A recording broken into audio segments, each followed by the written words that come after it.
Ever get stuck with that coworker? You know, the one who thinks hitting every deadline is like the ultimate badge of honor? Oh, yeah. The kind who schedules a meeting to discuss why a deadline, like just set yesterday, is suddenly moved up, and you better not be late to that meeting. Right? Well, buckle up because this deep dive is all about that and more. We're tackling resultitis. Ah, yes. It's sneakier than you'd think, and we've got some wild stories. Like, remember Arjun, the manager who thought pressure was like a magic productivity potion? Yeah, Arjun's case is a classic example of what we're talking about, definitely. On the surface, aiming for results sounds great, right? Yeah. But resultitis, that's taking it too far. It's like it backfires. So we've got Arjun, our poster child for always on, pushing his team to the brink, all in the name of deadlines. Yeah. And the research we dug into, it actually calls this an epidemic, like it's that widespread. It's like this need, this drive to always be seen as achieving, even if it burns everyone out. And speaking of burned out, that's where Ravi, Priya, and Nisha come in. They're dealing with the fallout of Arjun's leadership firsthand. It's not just them, though. Think bigger picture. Imagine a whole workplace with resultitis.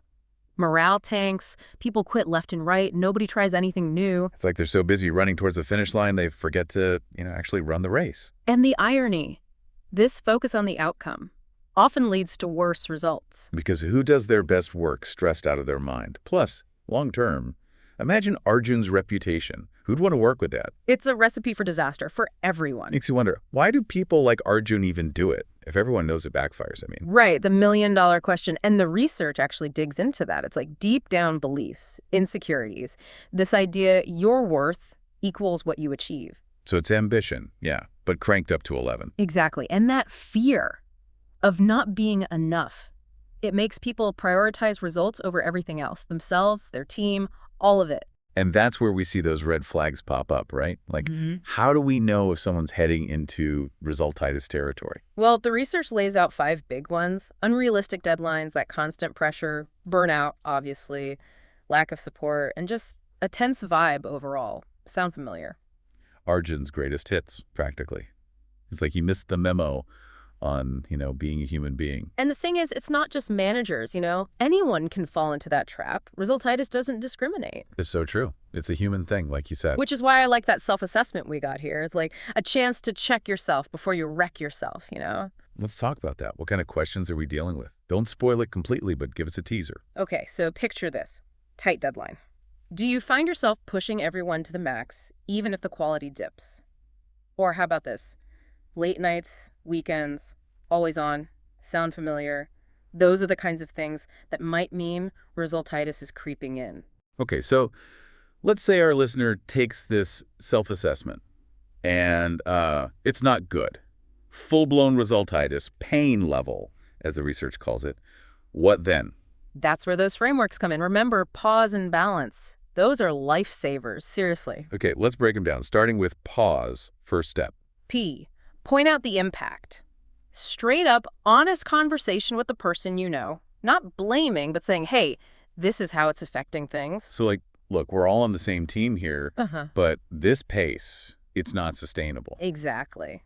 Tough conversation, maybe, but essential. And what if that doesn't work? That conversation, I mean, or it's like the whole company. What if resultitis is everywhere? That's where balance comes in. It's like bigger picture. Creating a work life that doesn't make you want to scream. Okay, so balance. B is for. Be clear on priorities. Sounds basic, but honestly, it's amazing how often that goes out the window. It's like, what really matters here? What can't we budge on, and what can we be flexible about? So not just saying yes to everything and then panicking later. Yeah, exactly. Set realistic goals and tell everyone what they are clearly. Which actually segues into A, allow time for recovery. Because even machine's got to cool down, right? Right. And burnout. It's not just like a bummer. It makes you worse at your job. Tired people, less productive, less creative. Everything suffers. Rest isn't a reward. It's essential. And when you're not burnt out, that's when the good ideas come. Speaking of which, what's next in balance? Ellie, look beyond immediate results. Think long game, not just the next deadline, but where are we even going with this? The marshmallow test, right? Yeah. Those kids who waited, they did better in the long run. Exactly. Play the long game. Build a career you actually like, not just chase the next quick win. Okay, so we've got priorities, recovery, long-term vision. What else? A, again, assess team capacity. Be real about workloads. Are we setting people up to succeed or just to burn out? That takes some serious trust, doesn't it? 100%. Managers just got to listen, be willing to adjust. It's a team effort, right? Leading us to end nurture creativity and process. That's like the opposite of resultitis, yeah. 100%. Resultitis thrives on fear of messing up, trying something new, but innovation. You got to be safe to think differently. So making mistakes is okay as long as we learn. Exactly. It's the journey and the destination. Okay, almost there. C. Celebrate progress, not just outcomes. Like we said, long-term thinking. Acknowledge the little wins along the way. See the effort, not just the end result. Okay, last one. Bring us home, E. Encourage collaboration over competition. Resultitis, it pits people against each other, you know? Everyone for themselves. But when we help each other, everyone wins. Teamwork makes the dream work, as they say. Which brings us to that Albert Schweitzer quote, "Success is not the key to happiness. Happiness is the key to success." Feels very relevant to this whole resultitis thing, don't you think? 100%. Yeah. Focus on well-being, create a workplace where people feel good. That's when the real success comes. Couldn't agree more. So if you're listening to this and, maybe relating a little too much if resultitis is hitting home, here's something to think about. What's one tiny thing you can do today to change things? Have that tough conversation. Or just, take a break. Remember, it starts with us. Until next time, happy diving.